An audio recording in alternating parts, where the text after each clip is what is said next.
Donc, je suis Laurence Bovy et je suis directrice générale de Vivaqua depuis un peu plus de 2 ans maintenant.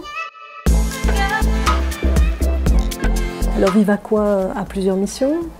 C'est une entreprise publique industrielle qui produit, distribue et achemine l'eau potable, la revend aussi à d'autres distributeurs, ça veut dire qu'on a une partie de notre activité en Wallonie. Et puis sur Bruxelles, nous sommes actifs pour la distribution d'eau potable, mais également pour l'entretien du réseau d'égouttage et la construction de bassins d'orage.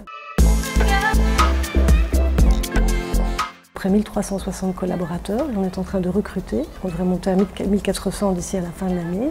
On a un chiffre d'affaires de l'ordre de 300 millions d'euros par an et on doit faire beaucoup d'investissements sur nos infrastructures qui sont souvent très anciennes.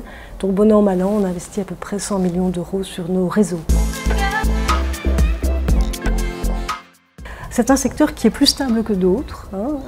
Nous sommes une entreprise moins frappée profondément dans nos métiers par la digitalisation, par exemple. Il faudra toujours demain produire, traiter, acheminer de l'eau potable et descendre dans les égouts pour les entretenir.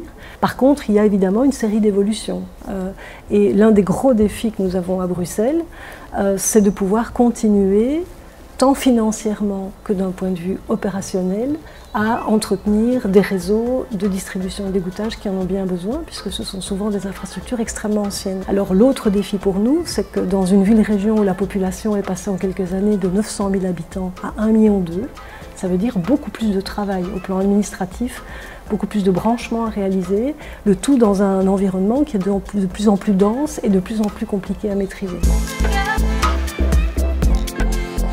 Pendant 5 ans, Vivaqua a arrêté tout recrutement. Nous avons repris les recrutements depuis l'année passée. C'était indispensable, à la fois parce qu'il nous fallait renforcer notre équipe clientèle pour améliorer le service à nos abonnés. Il nous faut aussi rajeunir les équipes. La moitié de notre personnel, ce sont des ouvriers qui sont sur chantier, dans des métiers éprouvants, et la moyenne d'âge y était trop élevée. Quelles sont les difficultés que nous rencontrons? La première, c'est que pour la plupart de nos collaborateurs, il faut maîtriser l'autre langue nationale. Ça ne vaut pas pour nos ouvriers de chantier, mais pour à peu près toutes les autres fonctions chez Vivaqua. 2, nous recherchons, comme d'autres, des métiers qui sont des métiers difficiles à trouver, des électriciens, des ingénieurs, ce sont des fonctions compliquées.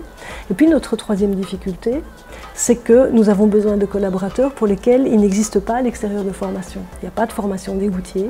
Il n'y a pas de formation de fontainiers, qui sont nos collaborateurs qui manipulent les vannes sur les réseaux, notamment, qui doivent donc en avoir une bonne connaissance. Et là, c'est l'école de l'entreprise. Donc, il faut pouvoir repérer de bons collaborateurs qui, au terme d'une formation à l'intérieur de l'entreprise, seront les bons égoutiers et les bons fontainiers de demain.